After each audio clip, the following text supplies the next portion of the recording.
2 ఏళ్లు అయిపోయింది. మరి కాంగ్రెస్ ప్రభుత్వం వచ్చి ఏమొచ్చింది, ఏం జరిగింది తెలంగాణకి అని ఆలోచిస్తే రైతు బంధు పాలన పోయింది, రాబందుల పాలన వచ్చింది. రైతు బంధు కేసీఆర్ గారి పాలన పోయింది, రాబందు రేవంత్ రెడ్డి గారి పాలన వచ్చింది. ఈ మాట ఏదో నేనేదో కోపంతోనో అక్కస్తోనో అంటలేను. రైతుల పరిస్థితి చూస్తే బాధ కలిగి అంటా ఉన్నా. చూస్తుంటే ఇవాళ యూరియా బస్తాల కోసం కాళ్ళు పట్టుకుంటా ఉన్నారు రైతులు. యూరియా బస్తాల కోసం అధికారుల కాళ్ల మీద పడుతున్నారు.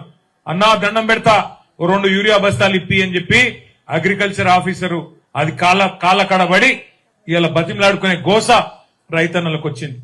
చలిలో రోజుల తరబడి చలిలో లైన్లలో నిలబడే పరిస్థితి మళ్లీ వచ్చింది.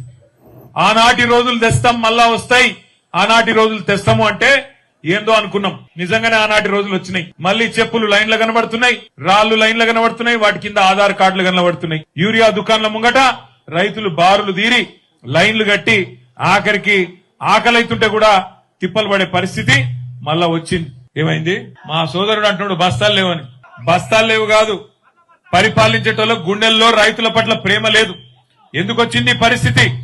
10 ఏళ్లు కేసీఆర్ గారు ఉన్నప్పుడు లేని ఈ దుస్థితి ఇవాళ ఎందుకు వచ్చింది ఆలోచన చేయండి.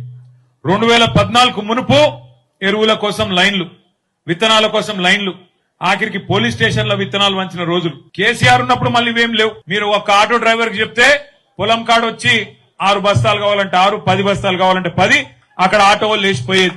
మళ్ళా కాంగ్రెస్ వచ్చింది, మళ్ళా రైతన్నకు ఈ దరిద్రం అంతా మళ్ళా వచ్చింది. మార్పు మార్పు మార్పు అని ఉదరగొట్టి పాత పాలమూరు జిల్లాలో 14 నియోజకవర్గాలుంటే ఏం చెప్పిండు ఆ రోజు?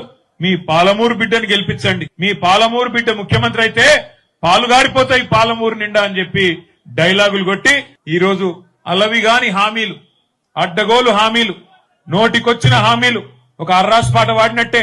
కేసీఆర్ 10,000 ఇస్తే నేను 15,000 ఇస్తా, కేసీఆర్ 2 పంటలకు ఇస్తే నేను 3 పంటలకు ఇస్తా, కేసీఆర్ అసలుదారులకే ఇస్తున్నాడు నేను కౌలుదారులకు కూడా ఇస్తా.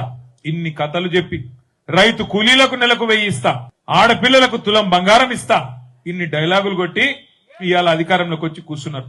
10,000 కాదు 15,000 ఇస్తానో కదా, ఏమైందని రైతన్నలు రైతు బిడ్డలు అడిగితే మీ పేగులు తీసి మెడలేసుకుంటా అంటాడు. మీరు గట్టిగా ఏమైందయ్యా స్కూటీలు, ఏమైందయ్యా తులం బంగారం అని అడిగితే మీ లాగుల తొండలిడుస్తా అంటాడు.